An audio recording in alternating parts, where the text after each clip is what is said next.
Welcome to VSB News Online for Tuesday, September the 29th. I'm Charles Webb. Washington-based professional speaker Ayo Kamathi, who raised the ire of hundreds of Bermudians over the weekend with a speech containing hate-filled, racist comments, has been banned from Bermuda.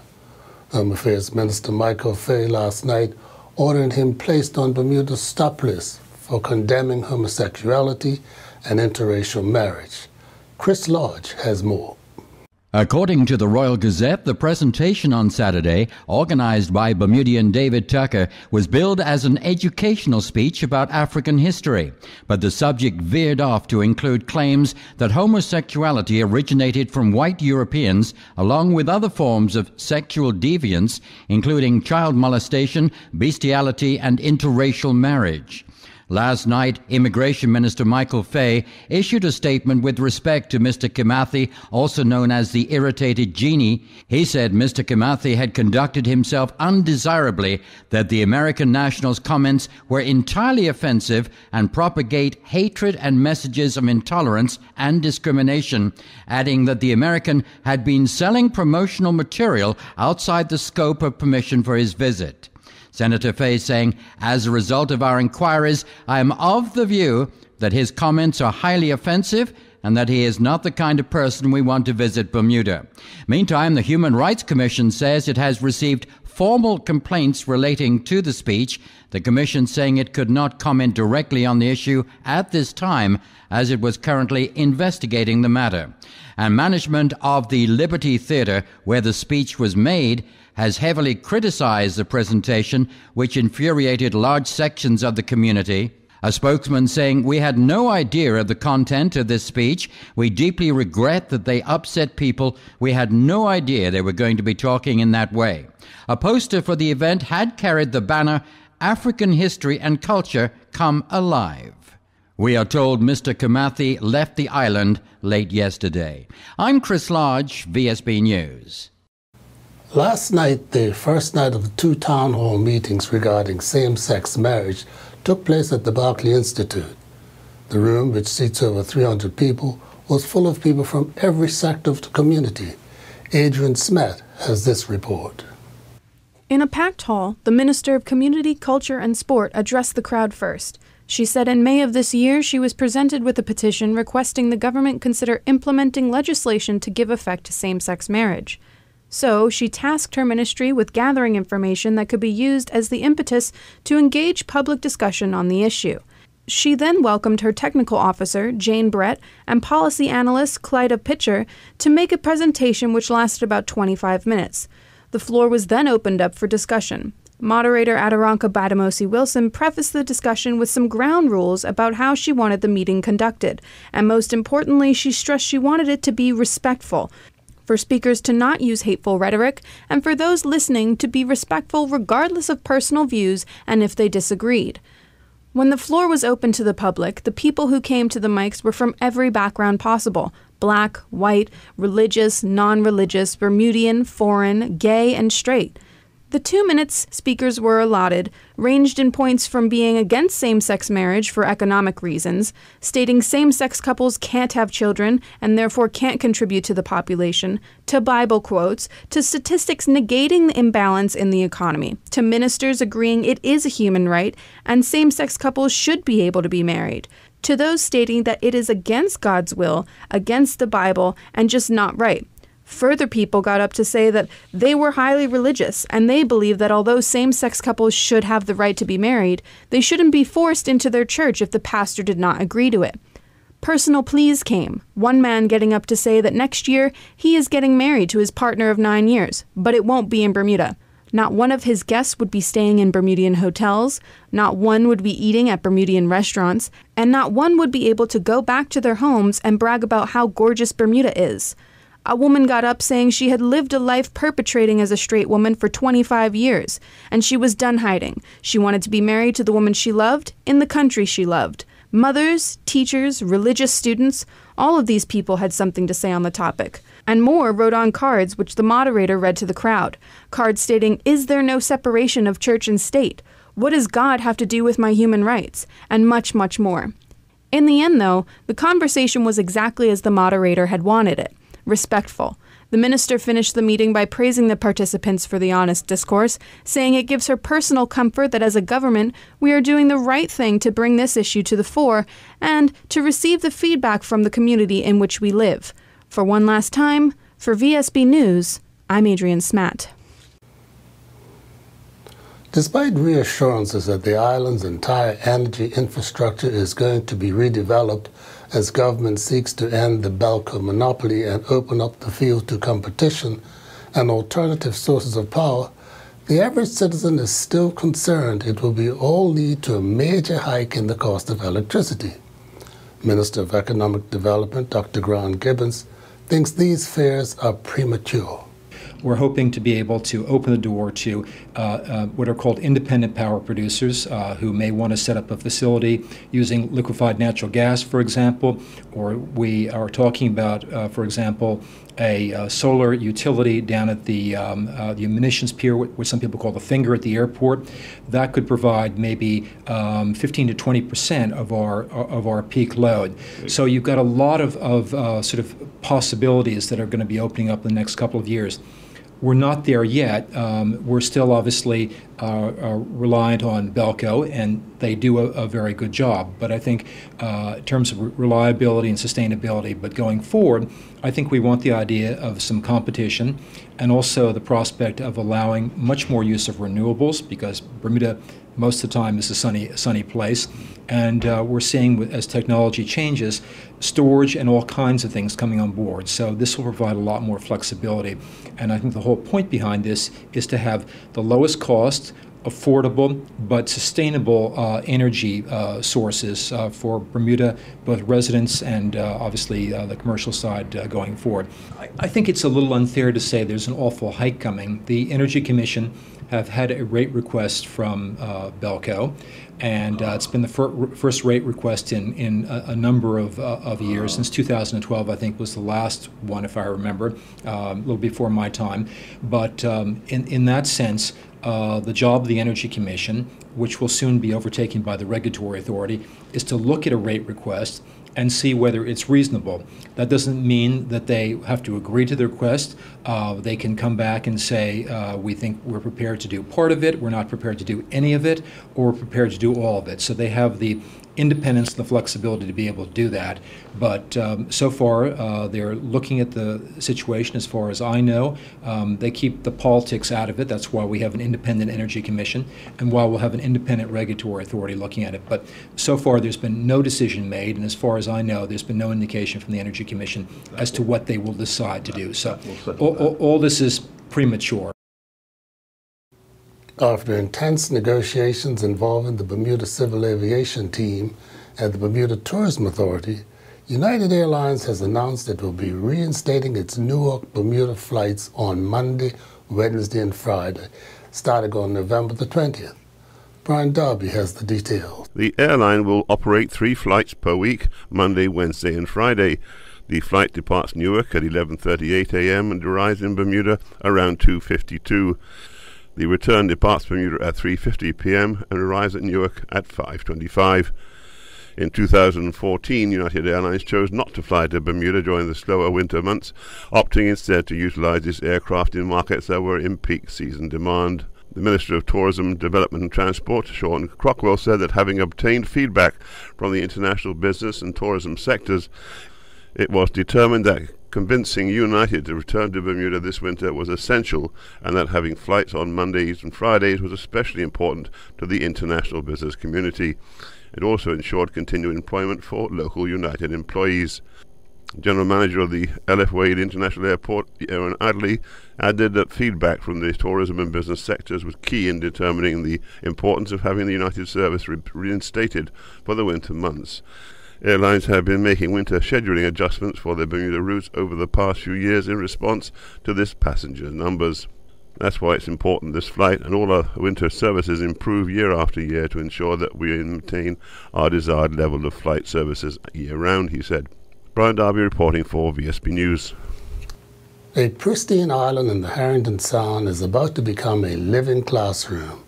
This according to Dr. Ian Walker, principal curator of the Bermuda Aquarium and Zoo, who, with Dr. Jamie Bacon, education officer of the Bermuda Zoological Society, extol the virtues of the island, which, thanks to their many donors, they are able to expose young school children and adults to the beauties of nature. We plan to make this the jewel in the Bermuda Zoological Society's education programs. This really is an easy way to get kids out to an island within 5 minutes leaving the aquarium dock and getting them unplugged, exposed to virtually every single habitat we want to teach them about, and in an area that's completely safe that they can wander around and see things, experiment, learn, and really just be immersed in Bermuda's natural environment. And there's not too many times these days when kids, adults even, get a chance to just be at one with nature. Our educational programs will focus on two major things. The schools program, where we will conduct classes for primary schools up through senior schools, whether it's on land, on habitats, on food chains, on adaptations, or in the water during marine biology. But our summer camp is where they actually live on the island. So we have, we're really trying to get middle school students engaged and getting them to appreciate and care about the environment. So we have the Aqua Explorers Camp, which is a week-long camp, which is based out on Trunk Island, and they're assessing a variety of marine habitats. And then last summer was the first summer we had an Aqua Conservationist Camp, and that was an M3 and S1 residential camp. They got to live on the island, they got to participate in a number of conservation projects, and they even installed long-tail igloos on the island. So it's really getting a segment of the population a chance to, as Ian said, really experience nature and be a part of it. This is a great way of getting kids out, and it shows them what Bermuda used to be like. So how will you be able to get people to see it but yet retain the pristine beauty of the island? Well, the island still remains private. It's owned by the Bermuda Zoological Society in 1/3, and the other 2/3 is owned in partnership with another family. So there's private property, and so we're respecting that. But at the same time, it also allows us to make visits by appointment. The government has kept its promise and spent $700,000 on a new sewage treatment plant at the new Mid-Atlantic Wellness Institute. The installation of the plant is part of its short-term improvements that are being made by the Ministry of Health that include more modern plants at the King Edward and the Corporation of Hamilton to ensure that inshore waters pose no threat to the environment. The Marvey plant produces an environmentally friendly, clean effluent by treating 12,000 gallons of sewage a day, double the capacity of the previous facility. It also removes fats, oils, and grease and eliminates odors. It was installed by BASCO to designs approved by the Ministries of Health and Environment. Next week's World Post Day is an occasion for postal services all over the world to have their activities acknowledged with ceremony. Here in Bermuda, the theme will change. Out go the proclamations and incomes giving back to the community, setting the example of a now-deceased postal worker, Margaret Rose Wade. Postmaster General Wayne Smith explains. This year, instead of having just a proclamation and a ceremony downstairs as we've done in previous years, we decided to give something back to the community. And we put together a small committee, and the committee has come up with a great concept whereby we're going to do something with our staff. And our staff are going to go up to Lorraine's Rest Home and the Work Preschool and interact with the seniors, help with some cleaning and work at the rest home, and also spend some time with the preschoolers at the Work Preschool. And we just want to be amongst the public and let people see that we, the staff, the men and women of the Bermuda Post Office, do care about our community and are giving back. So how would the Margaret Rose Wade fit into this scenario? Margaret, dear Margaret, she is a beloved former member of our staff who deceased some time ago. And we thought we would recognize and celebrate her and her life and her contribution, her work ethic, her life ethic. She was a giver of herself and her skills and talents and attributes.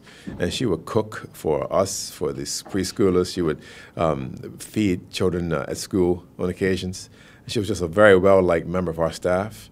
And in order to honor her, we decided to do something like this in her name. And now we turn to Earl Baisden with the latest from the sports desk. Yesterday, it was announced that skateboarding, surfing, baseball and softball, sport climbing, and karate have been recommended for inclusion at the 2020 Tokyo Olympics.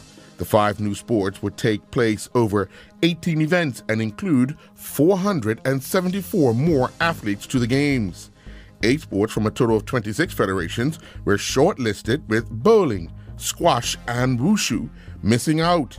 We spoke with Garen Wilkinson, the president of the Bermuda San Charles Association, who expressed his thoughts on the announcement. With regards to wushu, I still think that as an international sport, we have a lot of work to do. One thing I know that has really tightened up over the past few years is the anti-doping. There's a lot more tests taking place regularly, and I know that's something that the IOC have been looking into. Also, something I would like to see is the presidency taken out of the hands of the Chinese. I think once that takes place, it just shows just a bit more diversity. I mean, wushu is still very highly dominated by the Chinese, especially in the Tolu element, the forms element of the sport. So I think by having the presidency in the hands of someone other than Chinese would just show a bit more diversity. Patrick Foster, the squash pro at the Bermuda Squash Rackets Association Club, was lost for words following the announcement. Yeah, it's a tough one to swallow. I mean, it's one of those things that's been talked about for years. We're always talking about squash needing to make it up to Olympic level to really get ourselves recognised globally at the level that we feel like we deserve. So it's a tough one, and it's something now that the squash community has had to kind of get used to over a number of times, because this isn't the first time we've been bidding and attempting to get up there for many years. And so yeah, this is a tough one. It's a hard one to remain positive, but that's what's being put out there. The WSF and the Professional Squash Association are trying to remain positive and make sure we're looking forward to 2024 and see if we can go again and learn from this process. It must be disappointing for a person like yourself, who was once on the tour and seen that battle go, to and fro, and then once again be turned down. Obviously, you're in more contact with the people around, and you're always in touch with how has the disappointment been reacted to by current players on the tour that you know of? Well, it's interesting. I think over the last few times where it's happened, I mean, at one point I was one of the players, and initially it was to try and respond positively and stay upbeat, but I've seen definitely a few reactions from players where it's negative now. They've been waiting years, they've been training years, and now they just see that chance has gone for them. So the initial reaction from some players is to just, we're done, give up, it's never going to happen for us. And obviously that's not what we can do as a community globally going forward to try and make sure that our sport gets up there as an Olympic sport. So I can understand the negative response from some of the pro players. I can see some of the other pro players, especially the younger ones, still seeing it. It's still in their future, even if it's further away. And ultimately, I think for all squash players, we want to stop having the conversation about why we're not an Olympic sport. Why aren't we? Why can't we get up there? What's wrong with our sport? What are we not doing? There's so many positives to it now. The growth of squash globally has been really good in the last few years, especially in Asian countries. We've had a massive upturn in the level of players at the top end of the game, and also the number of people participating in the sport, the financial input from sponsors. The amount of TV coverage now is so good. We're looking at live coverage of all events, HD quality. It's on TV. You've got the British Grand Prix last week was live on BBC in the UK. Our sport really does feel like it's making those leaps forward. We still need the Olympic leap. We really need it. Jack Warner has been given the boot by FIFA. Former FIFA Vice President Jack Warner has been banned from football for life. The 72-year-old Trinidadian, who is the former head of the Caribbean and North and Central American football, which make up CONCACAF, quit in 2011. He is fighting extradition to the U.S. on corruption charges and denies accepting millions of dollars in bribes. Patrick Nisbet began competing in the CSI 1 and CSI 3 La Capella International Horse Jumping event in France. Nisbet and Balaz finished 17th, competing in the 1.35-meter Table A class. They clocked a clear round time of 35.01. Competing in the 1.40-meter Table A class, Nisbet and Balaz finished 27th, clocking a time of 67.31, and they had 4 penalty foul points. Juma Mouchette and his Virginia State University men's and women's cross-country teammates hosted their annual VSU cross-country meet. Both VSU men and women finished second among Virginia Union University, Elizabeth City State University, and Washington Adventist University. Mouchette finished 7th overall with a time of 28.46. Michael Franklin began taking part in the $5,000 men's BDO Northfield Cup squash event in Ontario, Canada. In his first qualifier, Franklin took on Blake Risden from England. Franklin defeated his opponent in 3 straight games, 11-6, 11-7, 11-6. As the Bermuda Amateur Swimming Association prepares to start the 2015-16 season, they are excited to be able to announce that Julian Fletcher has been promoted from a Level B to a Level A in the BOA, Bermuda Olympic Association Elite Athlete Program. Jesse Washington has now joined the Elite Athlete Program and is a Level C athlete. The nationally ranked Young Harris Mountain Lions powered out 3 goals in the first half to stay perfect in the Peach Belt Conference play and claimed a 3-1 victory over Marco Warren and his Flagler College men's soccer teammates at Saints Field. I'm Earl Baisden reporting for VSB Sports. Looking at the weather for Wednesday, September the 30th, there will be sunny periods with a few showers, decreasing overnight. Winds will be southeasterly, moderate to strong. We're expecting a high near 83 and a low near 77. This weather forecast is courtesy of the Bermuda Weather Service. Now, as the sun sets in the west to close the glorious day, so the sun has sat on over 20 glorious years of bringing you television and more recently online news from VSB Newsroom. As this is the final day of broadcasting, the entire staff here at VSB wish to thank you for your support over the years. We have endeavored to bring you fair and balanced news prepared by a dedicated team of professionals. All that is left for me to say is thank you and goodbye. I'm Charles Webb.